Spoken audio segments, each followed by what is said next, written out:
Hello friends, welcome to Gargi classes. Date आज की 22 मई 2021 और देख लेते हैं इंडियन एक्सप्रेस के एडिटोरियल और आइडिया पेज के इंपॉर्टेंट आर्टिकल जो अभी हम डिस्कस करेंगे। फर्स्ट आर्टिकल है अ न्यू ट्रूस। इस आर्टिकल में बताया हुआ है कि सीज फायर फाइनली साइन हो चुका है, एक तरफ इजराइल तो दूसरी तरफ पैलेस्टीन। तो दोनों के बीच में अभी जो कॉन्फ्लिक्ट चल रहा था पिछले 11 दिनों से, उसको एक शांति का एक मोड़ दिया गया है। और इसमें एक जो इम्पोर्टेंट चीज़ देखने को मिली वो ये कि जो बाइडेन एडमिनिस्ट्रेशन मतलब यूएसए में जो अभी रूलिंग चल रही है, उनके स्टेटमेंट्स और उनका जो स्टैंड था वो कहीं ना कहीं डोनाल्ड ट्रंप के जो स्टैंड था उससे बिल्कुल शिफ्ट देखने को मिला है। ठीक है, तो उस पॉइंट ऑफ व्यू से थोड़ा सा इस आर्टिकल को हम देखेंगे, समरी लेंगे इस आर्टिकल की। दूसरा, स्टोरी ऑफ डिजिटल जुगाड़। इस आर्टिकल में बताया जा रहा है राइटर के द्वारा कि किस तरीके से कोविड-19 के टाइम पे कि डिजिटाइज्ड मैनर में या फिर जो डिजिटल प्लेटफॉर्म्स है, इलेक्ट्रॉनिक प्लेटफॉर्म्स हैं, उसका यूज़ किया जा रहा है अलग अलग मेथड्स में, जो कि कहीं ना कहीं एक तरीके से कहीं ना कहीं तो एक ये हो रहा है कि आप ये मानो कि दिखावा हो रहा है। ठीक है, जो रियल में प्रॉब्लम है उसकी बजाय ध्यान दिया जा रहा है अपनी खुद की इमेज को बचाने के लिए। तो इसमें से 2 से 3 पॉइंट्स हैं, वो निकाल करके बात करेंगे। बाकी तो ये आर्टिकल इतना कुछ काम का है नहीं हमारे एग्जाम पॉइंट ऑफ व्यू से। इसके अलावा लिसन टू द स्टेट। अभी कल ही एक रिपोर्ट थी जिसमें honourable prime minister Narendra Modi ji ने अपनी मीटिंग ली चीफ मिनिस्टर्स के साथ में और डिस्ट्रिक्ट कलेक्टर्स के साथ में। तो चीफ मिनिस्टर्स में से ममता बनर्जी की तरफ से स्टेटमेंट आया कि केवल हमें सुनना ही है या फिर हम आपके केवल पपेट्स ही हैं, आप हमारी बात भी तो सुनो। ठीक है, सेम चीज़ झारखंड के मुख्यमंत्री ने भी कहा है कि हम जब भी पीएम से बात करते हैं तो पीएम केवल अपनी तरफ से बोलते ही हैं। तो पीएम और सीएम का जो रिलेशन है उसमें केवल और केवल इतना सा ही है कि अभी फिलहाल जो हमारा फेडरल स्ट्रक्चर है उस पर सवाल है ये कहीं ना कहीं, तो उस पॉइंट ऑफ व्यू से देखेंगे। ठीक है, इसके अलावा ऑन वैक्सीन क्यू जंपिंग कि आईआईटी के जो डायरेक्टर्स हैं उनके द्वारा डिमांड की जा रही है कि हमारे स्टूडेंट्स को, टीचर्स को जल्दी से जल्दी आप वैक्सीन दिलाओ। तो इसके पीछे कोई कोजेंट रीजन नहीं है, कोई भी स्ट्रॉन्ग रीजन नहीं है। तो ऐसे में राइटर ये बोल रहे हैं कि एक तरफ तो मुद्दा है कि एक गरीब परिवार का एक इंडिविजुअल जो कि वो ही केवल एक ब्रेड विनर है जो कमा के लेकर के आता है, दूसरी तरफ है आईआईटी के स्टूडेंट्स एंड टीचर्स। अब आप बताओ कि किसको आप फ्री छोड़ोगे, किसको वैक्सीन दोगे? आपके पास में ये क्वेश्चन है इंटरव्यू का। तो इसमें आपको डिसाइड करना है कि किसकी तरफ जाओगे, पहली चीज, और दूसरा आपके पास में उसके लिए आर्ग्यूमेंट्स होने चाहिए। ठीक है, तो यहां पर राइटर जो है इंडियन कॉन्स्टिट्यूशन का जो वेलफेयर अप्रोच है ना, वेलफेयरिज्म की, उस अप्रोच को ध्यान में रख करके राइटर यहां पे सजेस्ट कर रहे हैं कि किसी को भी लाइन में जंप करने का राइट नहीं होना चाहिए, सबकी लाइफ इंपॉर्टेंट है। आर्टिकल 21 में ये चीज एनविसाज की हुई है कि सबका राइट टू लाइफ इक्वली है। ठीक है, और स्टेट की ड्यूटी है कि सबका राइट टू लाइफ प्रोटेक्ट किया जाए। तो ऐसे में जो ब्रेड विनर है उसको भी आप प्रायोरिटी नहीं दे पा रहे हो, तो इन आईआईटीएंस को भी आप कैसे दे सकते हो? माना कि दुनियादारी में, पूरे विश्व में, भारत में आईआईटीएंस की बहुत इमेज है, बहुत रेपुटेशन है, बहुत अवार्ड मिलते हैं इनको, बट इसका मतलब ये नहीं है कि किसी दूसरे की जिंदगी है ही नहीं। तो जो आपने पॉलिसी बनाई है उन पॉलिसीज को ही कंटिन्यू करो, ये बात यहां पर कही जा रही है राइटर के द्वारा। तो आप जब भी कोई बात कहो ना, ऐसे डिलेमा वाले क्वेश्चन आते हैं, दुविधा में डालने वाले, ठीक है, आपको ऐसे सिचुएशन बता देंगे, अब आप बताओ आप किसको प्रायोरिटी पे रखोगे। तो आप किस चीज पर ध्यान दोगे? देखो, एक तो वल्नरेबल सेक्शन कौन सा है, ठीक है, दूसरी चीज कॉन्स्टिट्यूशन किस चीज की तरफ आपको धकेल रहा है, वो चीज आप ध्यान दोगे। फिर उसके बाद में उनकी जो आप कहोगे ना कैटेगरी वाइज देखोगे कि हाँ वेटेज किसका ज्यादा जा रहा है। तो ऐसे में आपको दिखाई देगा कि अगर ये आईआईटी के स्टूडेंट्स और टीचर्स हैं, अगर कुछ दिन अगर घरों पे रह जाएंगे तो इतनी ज्यादा प्रॉब्लम नहीं होगी। अगर ये ब्रेड विनर कुछ दिन भी बीमार हो गया और मान लो इसकी जिंदगी चली गई, खो दी इसने जिंदगी, तो ऐसे में फिर उस परिवार का कौन, उन बच्चों का कौन जिनके लिए वो कमा करके लाता था? तो ये सवाल बहुत बड़े होता है। तो ऐसे सवालों में आपको एक जनरलिस्टिक अप्रोच लेनी होती है, एक नॉर्मल ह्यूमन बीइंग की तरह सोच करके फिर जवाब देने होते हैं। कोई एक्स्ट्रा ऑर्डिनरी जवाब नहीं चाहिए, बट आपके पास में लॉजिक होनी चाहिए, ये ध्यान रखना। ठीक है, तो इस आर्टिकल में यही चीज बताई हुई है, डिस्कस हम नहीं करेंगे। तो case study point of view से आप यूज कर पाओगे इस आर्टिकल को जब भी अगर एथिक्स में लिखना हो आपको। इधर आप देखोगे गार्जियन ऑफ द फॉरेस्ट। इस आर्टिकल में सुंदरलाल बहुगुणा, जिन्होंने चिपको आंदोलन चलवाया था, उत्तराखंड वाले रीजन में, ठीक है। तो ऐसे में अभी उनका कोविड-19 के चलते उनकी डेथ हो गई, तो उससे रिलेटेड एक आर्टिकल तो यहाँ पर है, एक आइडिया पेज पर भी है। बट आइडिया पेज वाला जो आर्टिकल है ना, उसमें क्या है, डिटेल पर्सनल इंटरेक्शन की है जो राइटर है उनकी, तो वो तो इतना काम का है नहीं। बस इस आर्टिकल को हम एक बार देख लेंगे। अगर आइडिया पेज पे चलें तो एक तो यह आर्टिकल आया है जिसमें द पावर टू डिस्क्रिमिनेट, इस आर्टिकल में बताया जा रहा है कि अभी जो सुप्रीम कोर्ट ने वर्डिक्ट दिया ना, मराठा कम्युनिटी का जो रिजर्वेशन वाला प्रोविजन है उसको स्ट्रक डाउन कर दिया था, तो उसमें अभी यहाँ पर राइटर बोल रहे हैं कि सेंट्रल गवर्नमेंट ने अपनी तरफ से रिव्यू पिटीशन डाल दी सुप्रीम कोर्ट में कि आपने जो वर्डिक्ट दिया ना, जिसमें ये कहा है कि 102वें कॉन्स्टिट्यूशनल अमेंडमेंट एक्ट के बाद में केवल और केवल प्रेसिडेंट के हाथ में पावर है कि वो किसी भी कम्युनिटी को इंक्लूड करे, एक्सक्लूड करे पार्लियामेंट के थ्रू, एक प्रोसीडिंग के थ्रू कि हाँ किसको रिजर्वेशन देना है सोशियो एजुकेशनली बैकवर्ड क्लासेस के, सोशियो इकोनॉमिकली बैकवर्ड क्लास की कैटेगरी में। तो उसको लेकर के यहाँ पर पूरा डिटेल है, जानेंगे इस आर्टिकल को। ये मैंने बता ही दिया था, सुंदरलाल बहुगुणा जी से रिलेटेड है ये, बट ये इनका खुद का इंटरेक्शन बता रहे हैं आशीष कोठारी जी, ठीक है। तो ये आप खुद से पढ़ोगे। इसके अलावा जो नीचे वाला आर्टिकल है ये भी काम का नहीं है, इसमें वही चीज़ें बताई हुई है कि कोविड ने क्या क्या इमरजेंसीज ला दी, क्या परेशानियां चल रही हैं, मिसमैनेजमेंट कितना हो रहा है, वो चीज़ें हमें पता है, हम देख चुके हैं, डिस्कस नहीं करेंगे। देख लेते हैं आर्टिकल्स को डिटेल में। फर्स्ट आर्टिकल है द पावर टू डिस्क्रिमिनेट। ये आर्टिकल लिखा है सुशील कुमार मोदी जी के द्वारा। ये एक बीजेपी के लीडर हैं, राज्यसभा में मेंबर बता रहे हैं इनके बारे में, तो राज्यसभा के मेंबर बताए जा रहे हैं। तो बेसिकली अगर इनकी बात करें तो यूनियन गवर्नमेंट ने एक रिव्यू पिटीशन डाली है सुप्रीम कोर्ट में, और वहाँ पर डिमांड क्या की है कि आपने जो 3-2 की मेजॉरिटी से जो जजमेंट दिया है, जिसमें यह कहा गया है कि 102वां जो कॉन्स्टिट्यूशनल अमेंडमेंट एक्ट आया है उसके बाद में सोशियो इकोनॉमिकली बैकवर्ड क्लास की जो लिस्ट है उसमें किस कम्युनिटी को डालना है, किसको रिकॉग्नाइज करना है, आइडेंटिफाई करना है, ये पावर केवल और केवल प्रेसिडेंट में है, और प्रेसिडेंट ये पावर एक्सरसाइज करेंगे पार्लियामेंट के थ्रू।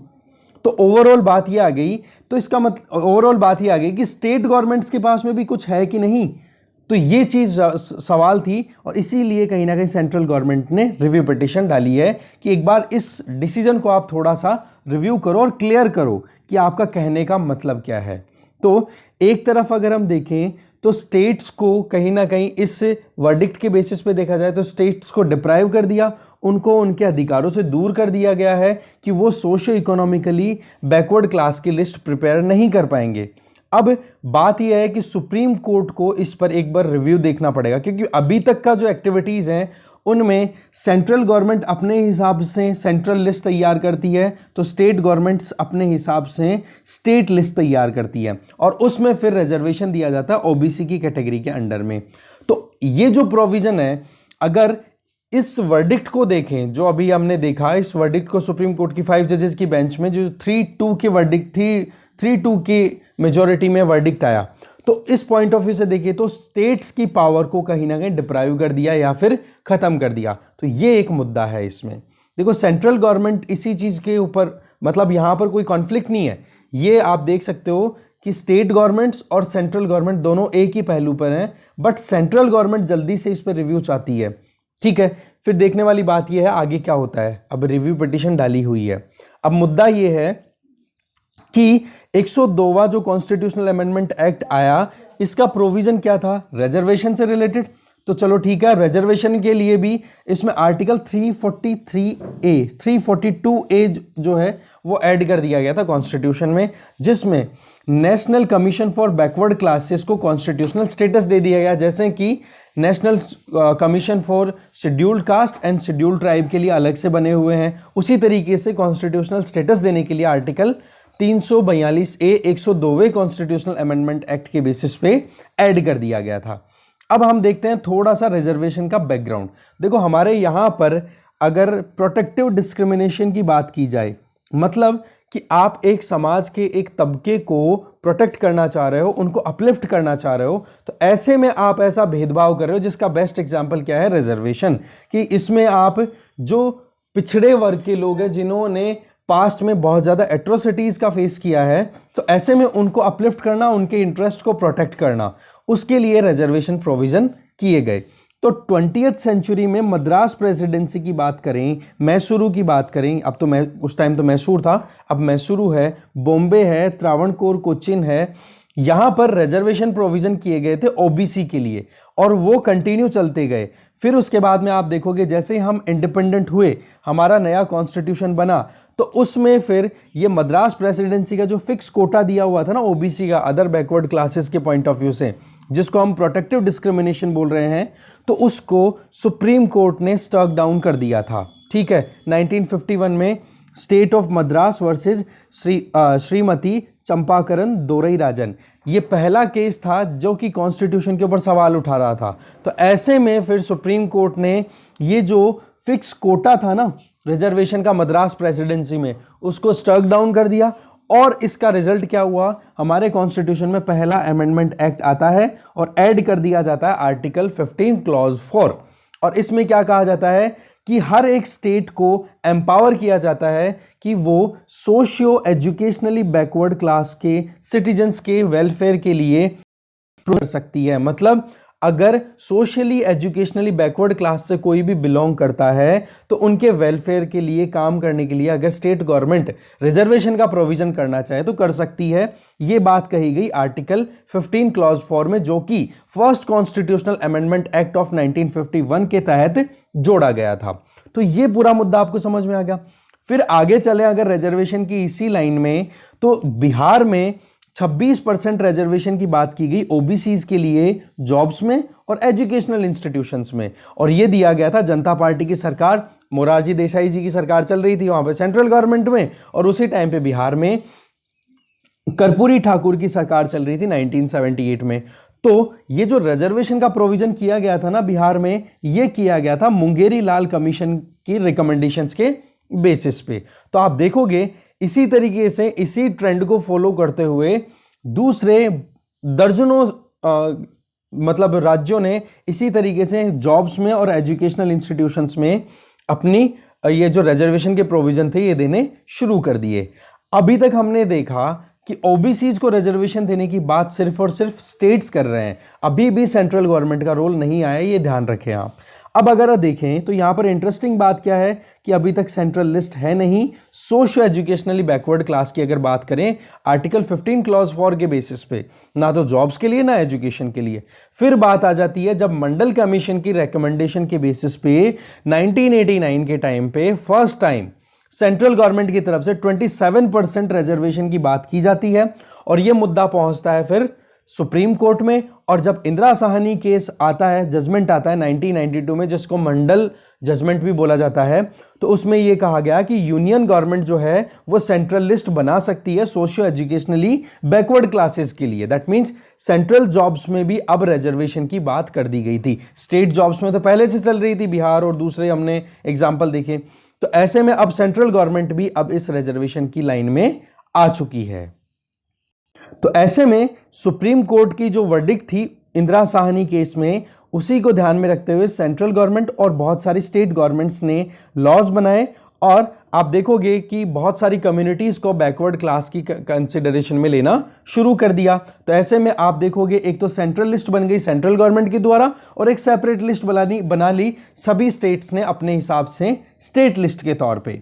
तो ये था कहीं ना कहीं स्टेट गवर्नमेंट्स के हाथ में पूरी पावर आनी, या स्टेट गवर्नमेंट्स की जो ऑटोनॉमी थी उसको बिल्कुल भी खत्म नहीं किया गया कि हाँ वो अपने स्टेट स्पेसिफिक जॉब्स में अपने स्टेट में कौन सी कम्युनिटी को बैकवर्ड कंसिडर कर रही है स्टेट गवर्नमेंट, या कौन सी कम्युनिटी बैकवर्ड है, उनको आप रिजर्वेशन दे रहे हो जॉब्स में और एजुकेशन इंस्टीट्यूशंस में। तो ऐसे में आप देखोगे कि जब 102वें कॉन्स्टिट्यूशनल अमेंडमेंट एक्ट के ऊपर जब पार्लियामेंट में सेलेक्ट कमेटी जो है पार्लियामेंट की, उसमें जब डिस्कशन चल रहा था, तो उसमें सवाल ये था कि कहीं आर्टिकल 342(a) का जो क्लॉज 1 है वो स्टेट्स को तो डिप्राइव नहीं कर देगा ना बिल्कुल, कि वो अपने यहां पर स्टेट में बैकवर्ड क्लास के कैटेगराइजेशन से कहीं दूर हो जाए। तो इसमें क्या कहा गया था, क्लैरिटी दे दी गई थी कि ऐसा कोई प्रोविजन नहीं है, क्योंकि ministry of social justice and empowerment, अब आप देखोगे रिजर्वेशन के प्रोविजन, सोशल जस्टिस की, सोसाइटी में जस्टिस लाने की बात कर रहे हो तो रिजर्वेशन के प्रोविजन पे यही कहीं ना कहीं बात करेंगे, और सोशल एम्पावरमेंट इसके लिए भी काम करती है ये मिनिस्ट्री। तो ऐसे में इन्होंने ये कहा कि आर्टिकल 342 का क्लॉज 1 और क्लॉज 2 है ना, ये कहीं पर भी स्टेट गवर्नमेंट की पावर्स में इंटरफेयर नहीं करती है। और वो पावर भी किससे रिलेटेड है कि सोशियो एजुकेशनली बैकवर्ड क्लासेस को अगर वो आइडेंटिफाई करती हैं तो इस प्रोविजन में क्या हो गया, सिंपल सी क्लैरिटी एक चीज आ रही है कि यहां पर सेंट्रल गवर्नमेंट का व्यू एकदम क्लियर है कि स्टेट अपने हिसाब से अपनी लिस्ट को मेंटेन करे और दूसरी तरफ जो सेंट्रल गवर्नमेंट है वो अपने हिसाब से अपनी लिस्ट को मेंटेन करे, कोई कॉन्फ्लिक्ट नहीं है। अब बात आ जाती है सुप्रीम कोर्ट के लेटेस्ट वर्डिक्ट की। तो यहां पर सबसे बड़ी प्रॉब्लम क्या आ जाती है कि सुप्रीम कोर्ट ने यह कह दिया कि अगर आप बैकवर्ड क्लासेस को constitutional status point of constitution basis पे रिजर्वेशन देने की बात करते हो तो ये पावर केवल और केवल प्रेसिडेंट में है। और प्रेसिडेंट जो है वो पार्लियामेंट के थ्रू ही किसी भी कम्युनिटी को सेंट्रल और स्टेट लिस्ट में इंक्लूड करना चाहती है, एक्सक्लूड करना चाहती है। तो ओवरऑल बात क्या आ गई, प्रेसिडेंट एंड पार्लियामेंट, चाहे वो सेंट्रल लिस्ट हो चाहे स्टेट लिस्ट हो, ये वर्डिक्ट आ गया, ये इंटरप्रिटेशन आ गया सुप्रीम कोर्ट का। और ये ही मेन चिंता की बात है। इसी चीज को लेकर के सेंट्रल गवर्नमेंट ने पिटीशन लगाई है कि आप एक बार इस चीज को फिर से क्लियर करो कि कहीं आपने ये जल्दबाजी में गड़बड़ तो नहीं कर दी है। ठीक है, अब आप देखोगे 102वां कॉन्स्टिट्यूशनल अमेंडमेंट एक्ट आया जो हमें पता है national commission for backward classes को कॉन्स्टिट्यूशनल स्टेटस प्रोवाइड करता है, एग्जैक्टली उसी तरीके से जिस तरीके से national commission for scheduled caste and scheduled tribe को कॉन्स्टिट्यूशनल स्टेटस मिला हुआ है। तो इंटेंशन क्या थी, स्टेटस को चेंज करने की नहीं थी कि हाँ जो चल रहा है उसमें एकदम रेडिकल चेंज लेकर के आने। इंटेंशन यही थी कि कैसे भी करके एक कॉन्स्टिट्यूशनल बॉडी अगर तैयार हो जाएगी तो काम आसान हो पाएगा और उनके कामों को और ज्यादा तवज्जो मिलनी शुरू हो जाएगी। दूसरा, ना यहां पर ऐसा कोई टारगेट था कि जिससे स्टेट गवर्नमेंट के हाथ में जो पावर थी कि हाँ SEBC की जो लिस्ट है वो अपने स्टेट के हिसाब से तैयार करें, उन पावर्स को टेक अवे करें, ऐसा भी नहीं था, या टेक ओवर करें। सिमिलरली सुप्रीम कोर्ट ने इंटरप्रीट कर दिया। अब ये चीज मैंने आपको बताई थी, सुप्रीम कोर्ट ने क्या गड़बड़ कर दी कि 102वां कॉन्स्टिट्यूशनल अमेंडमेंट एक्ट को ये कह दिया कि जो भी बैकवर्ड क्लासेस है, चाहे वो स्टेट में हो चाहे सेंटर में हो, पार्लियामेंट के थ्रू ही काम होगा, चाहे एक्सक्लूजन हो चाहे इंक्लूजन हो। तो ऐसे में सुप्रीम कोर्ट ने सेंट्रल गवर्नमेंट को नोटिफाई कर दिया कि सबसे ज्यादा पावरफुल आप हो। तो ये चीज कहीं ना कहीं मेन बात थी और इसी चीज को लेकर के सेंट्रल गवर्नमेंट पहुंची है कहां पे, रिव्यू पिटीशन लगाने के लिए सुप्रीम कोर्ट में कि आप फिर से देखो क्योंकि आपने कहीं गड़बड़ तो नहीं कर दी है। क्योंकि अगर ऐसा कुछ होता है कि केवल और केवल प्रेसिडेंट और पार्लियामेंट के हाथ में पूरी पावर चली जाएगी तो फिर जो आर्टिकल 15 में स्टेट्स को एम्पावरमेंट मिली हुई है ना कि सोशियो इकोनॉमिकली या सोशियो एजुकेशनली बैकवर्ड क्लासेस को आप आइडेंटिफाई कर सकते हो और उसके बेसिस पे आप रिजर्वेशन देना चाहो तो दे सकते हो, वो चीज कहीं ना कहीं फेल हो जाती है। तो ऐसे में अब सुप्रीम कोर्ट की बात है, देखते हैं क्या है क्या नहीं है। और मान लो रिव्यू पिटीशन में सुप्रीम कोर्ट ये कह दे कि हमने जो कहा था वो होशो हवास में कहा था, कोई जल्दबाजी में नहीं थी, हमने जो कहा वो सही है कि हाँ प्रेसिडेंट ही फाइनल लिस्ट डिक्लेयर करेंगे और उस लिस्ट में किसी को इंक्लूड करना है एक्सक्लूड करना है वो पार्लियामेंट डिसाइड करेगी। तो फिर उसके बाद में सेंट्रल गवर्नमेंट पे दबाव आ जाएगा कि उनको जल्दी से जल्दी कॉन्स्टिट्यूशनल अमेंडमेंट ला करके और ये जो मिस इंटरप्रेट कर लिया गया है या फिर सो कॉल्ड सुप्रीम कोर्ट ने जो मेजोरिटी के बेसिस पे अपना डिसीजन दिया है इसको चेंज करने की जरूरत आएगी। तो ये यहां पर बताई जा रही है आर्टिकल के द्वारा हमें इंफॉर्मेशन। ठीक है, तो ये आपको मुद्दा समझ में आया होगा। नेक्स्ट आर्टिकल पे चलते हैं। नेक्स्ट आर्टिकल है गार्जियन ऑफ द फॉरेस्ट। इस आर्टिकल में आप देखोगे कि फॉरेस्ट हमें क्या देता है। फॉरेस्ट हमें soil, water and pure air ये दी जाती है और ये ही एक स्लोगन था जो कि चिपको मूवमेंट के टाइम पे चल रहा था। अगर इसको हिंदी में बताऊं मैं आपको तो ये दूसरे वाले आर्टिकल से पिक कर सकते हो। क्या है जंगल के उपकार, मिट्टी पानी और बयार। मिट्टी पानी और बयार ये है जिंदगी के आधार। क्या है जंगल के उपकार, तो इसी चीज को इंग्लिश में ट्रांसलेट करके वहां पे बताया हुआ है कि हमारे लिए जो बेसिक नीड्स हैं वो क्या है, मिट्टी पानी और हवा, और तीनों चीजें प्योर फॉर्म में दी जाती है जंगल के द्वारा। और यही मुद्दा था जिसको लेकर के सुंदरलाल बहुगुणा जी ने चिपको आंदोलन को लीड किया। ठीक है, तो चिपको आंदोलन का मेन मुद्दा क्या था, उत्तराखंड में जो वहां पर डेवलपमेंटल एक्टिविटीज के नाम पे फॉरेस्ट के एरिया को बिल्कुल क्लीन किया जा रहा था, तो वहां के लोगों के द्वारा वहाँ के जंगलों को बचाना, और वो भी कैसे, पेड़ों के लिपट लिपट करके। तो ये मुद्दा तो देखो आप कहीं ना कहीं आप इसकी रूट तो कहीं ना कहीं राजस्थान के जोधपुर में खेजड़ली गांव से शुरुआत होती है, जब अमृता देवी की लीडरशिप में वहाँ पर खेजड़ी के पौधों को काटने की बात की जा रही थी, पेड़ों को काटने की बात की जा रही थी। वहाँ का राजा था अभय सिंह करके। तो उस टाइम पर उन्होंने पेड़ों पर लिपट गए थे, बोले कि इनको आप काटोगे नहीं, विश्नोई कम्युनिटी के हैं वो लोग, ठीक है।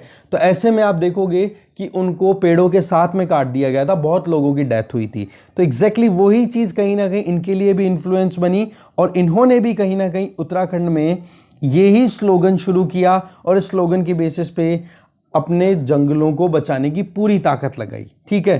तो एक तरफ तो आप देखो कि हम एक्सप्लॉइट करते हैं जंगलों को, उनका शोषण करते हैं, तब जाके प्रॉफिट गेन करते हैं।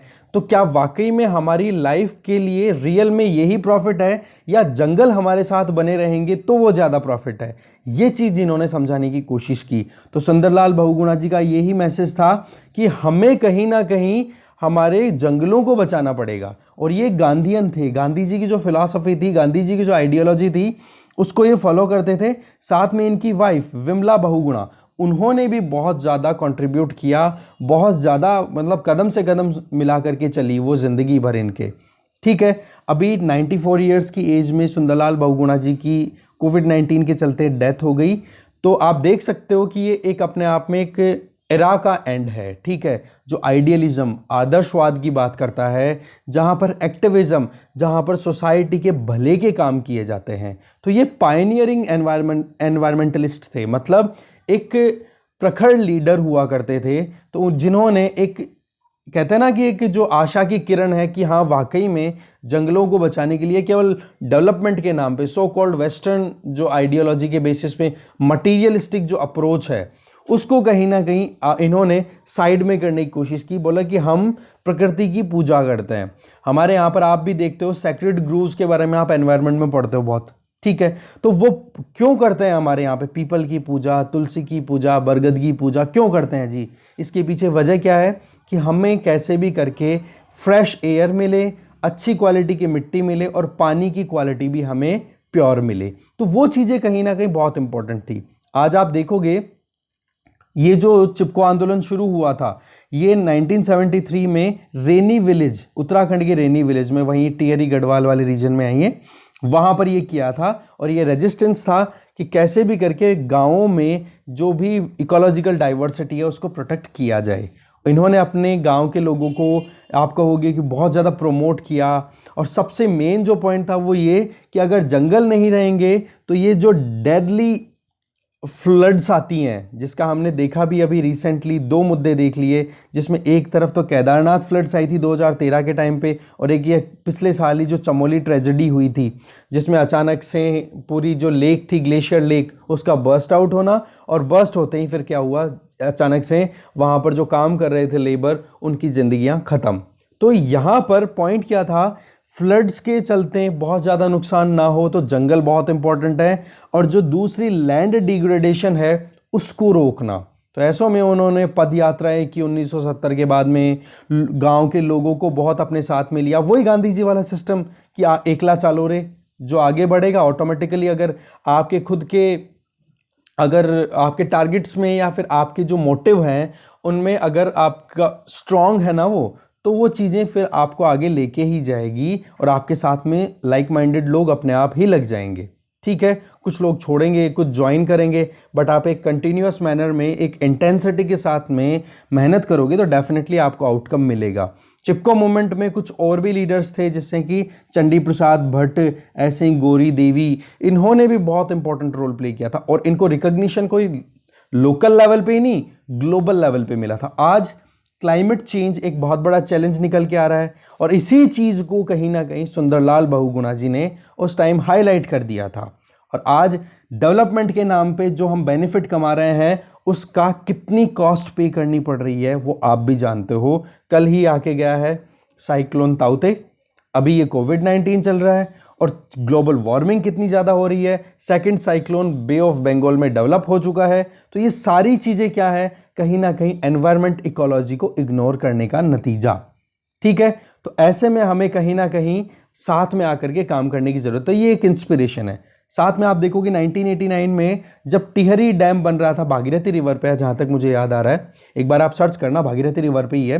तो 1989 में जब हिमालयन टाउन वहां पर टिहरी डैम बन रहा था तो भी इन्होंने पूरा प्रोटेस्ट किया था। वो बात अलग है कि इनकी बातों को इग्नोर किया गया, पर आज अगर देखो तो कहीं ना कहीं इसी जंगल को इग्नोर करने का रिजल्ट क्या है, केदारनाथ फ्लड्स और चमोली ट्रेजेडी। तो बहुगुणा जी की जिंदगी से हम बहुत कुछ सीख सकते हैं, और अगर आज भी उनकी सिखाई हुई बातों को हम इग्नोर करते हैं, इसका मतलब हम हमारी जिंदगी को खुद से रिस्क में डाल रहे हैं।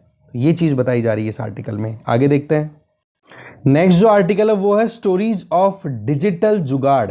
इस आर्टिकल में राइटर सरकार को और जो ह्यूमन बिहेवियर अभी देखने को मिल रहा है ना कोविड का, उसको आड़े हाथों ले रहे हैं। ये बेसिकली डीन है एक इंपॉर्टेंट यूनिवर्सिटी के, आपके सामने यहाँ पर ये देख सकते हो इनकी डिटेल।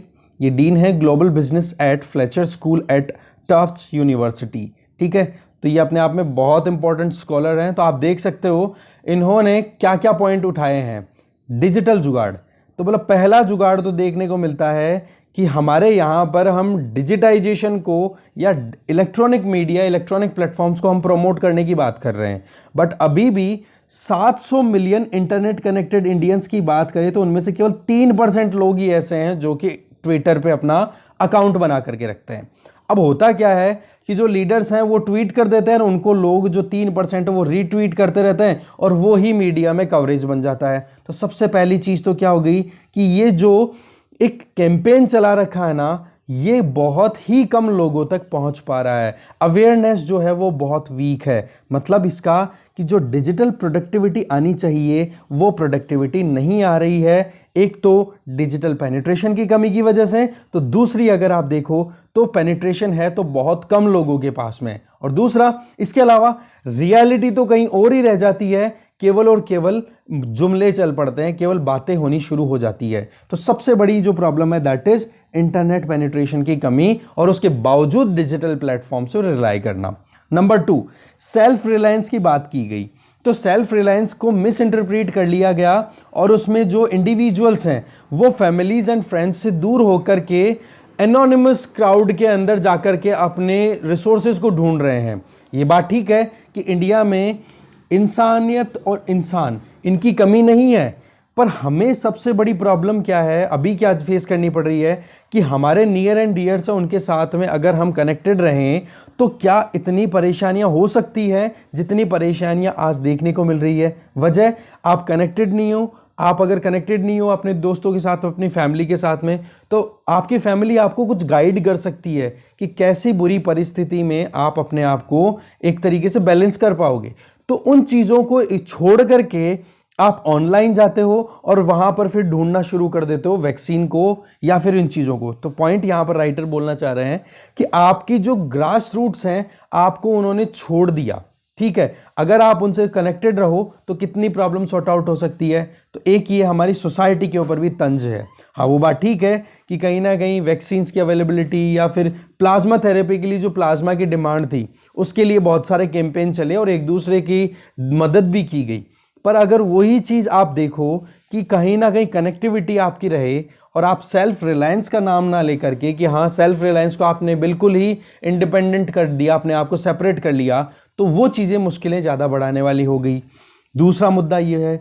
तीसरा मुद्दा यहाँ पर ये बोला जा रहा है राइटर के द्वारा कि इंडिया में जो पेंडेमिक ने जितना ज़्यादा नुकसान किया ना, जिसमें हमें ये पता पड़ा है कि हमारी जो हेल्थ केयर इंफ्रास्ट्रक्चर है वो बहुत ही ज़्यादा टूटी हुई है, ब्रोकन इंफ्रास्ट्रक्चर है। तो इससे ज़्यादा परेशानियों का कारण तो हमारे यहाँ पर पॉलिटिक्स की क्या स्टेट है, क्या परिस्थितियां अभी हमारे यहाँ पर राजनीति की चल रही है, जहां पर एक ब्रोकन मैनेजमेंट सिस्टम है। सेंट्रल गवर्नमेंट स्टेट गवर्नमेंट के साथ में काम नहीं कर रही है, एक पॉलिटिकल पार्टी दूसरी पॉलिटिकल पार्टी के साथ में कन्वर्जेंस नहीं दिखा रही है।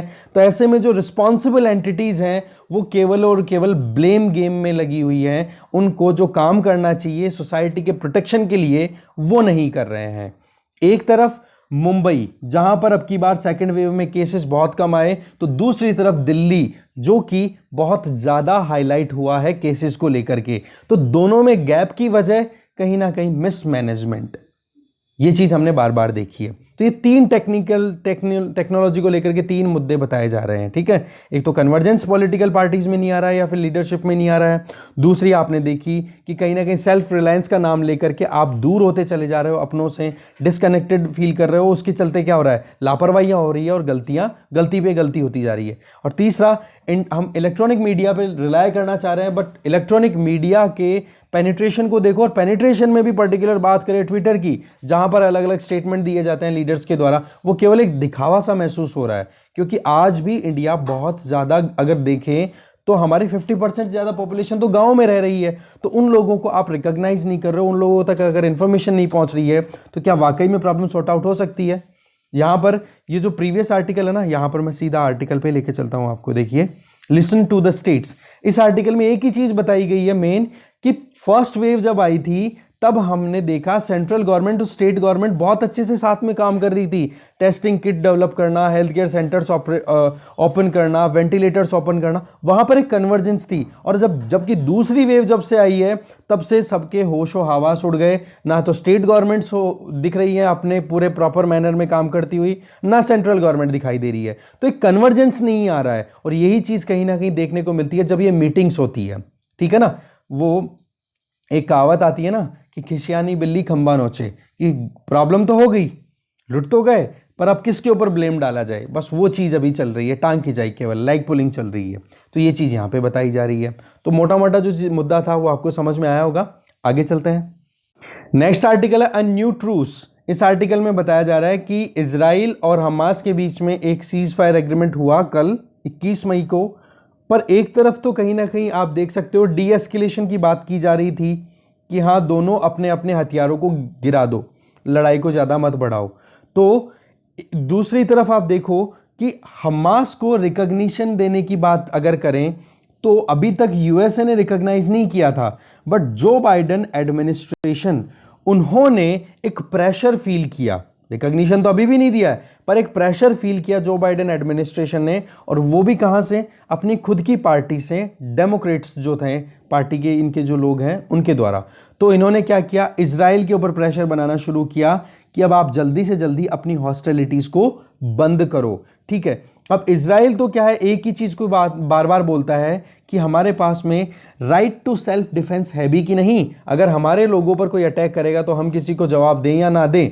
पर अब की बार जो स्टैंड देखने को मिला है वो ये कि प्राइम मिनिस्टर, मतलब जो बाइडेन एडमिनिस्ट्रेशन, मतलब अमेरिका का जो एडमिनिस्ट्रेशन है, उन्होंने अपनी तरफ से ये कहा कि कैसे भी करके इस लड़ाई को बंद करो। नहीं तो क्या था, डोनाल्ड ट्रंप ने तो क्या कह दिया था, आपको पता है 2020 में जाते जाते, कि हाँ भाई, जो टेरिटोरियल एक पीसफुल एग्रीमेंट फाइनल दे दिया था कि जो ईस्ट यरूशलेम, जो कि डिस्प्यूटेड टेरिटरी है, बोले वो इसकी इजराइल की ही टेरिटरी है और इजराइल की कैपिटल है, ऐसा तक कह दिया था। बट जो बाइडेन एडमिनिस्ट्रेशन ने रियलिटी को देखा और उसके चलते 11 दिन के बाद में ये जो लड़ाई खत्म होने को आई, तो उसमें जो बाइडेन एडमिनिस्ट्रेशन का जो स्टैंड था वो चेंज होते हुए देखने को मिला है। ये देखो, डोनाल्ड ट्रंप एडमिनिस्ट्रेशन ने क्या कर दिया था कि कैसे भी करके इजराइल को हम पीछे नहीं हटने देंगे, हम इजराइल के साथ में हैं।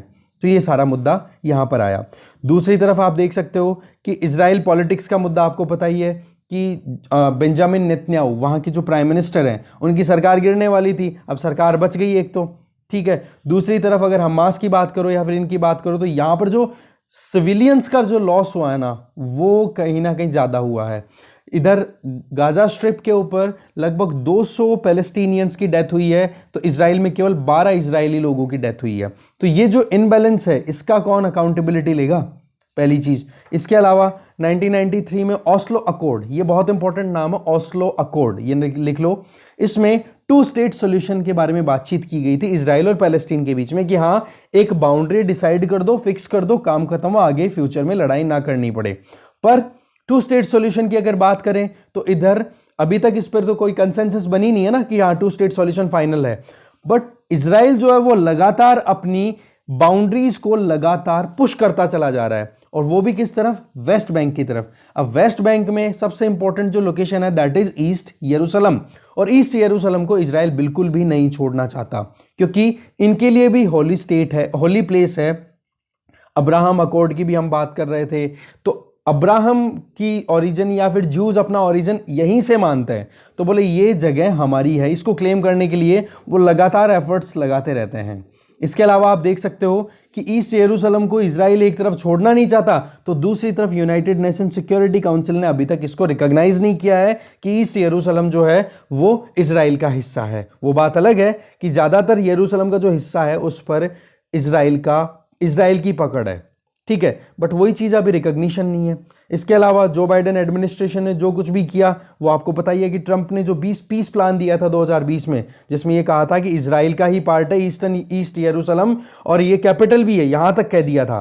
पर जो बाइडेन एडमिनिस्ट्रेशन ने सबसे पहले ही आते क्या किया, इस प्रोजेक्शन को रिजेक्ट किया, पहली बात तो। दूसरा, पैलेस्टीनियन जो अथॉरिटीज हैं उनके साथ में अपने रिलेशनशिप इंप्रूव किए। अब आप देखोगे रोल आ जाता है किसके ऊपर, मिडिल ईस्ट क्वार्टेट। क्वार्टेट क्या है, 4 ऐसी बॉडीज जो कि मिडिल ईस्ट में शांति स्थापित करने के लिए कोशिशें कर रही है। अब वो शांति स्थापित कर रही हैं, लड़ाई को बढ़ा रही हैं, वो जाने परिस्थितियां।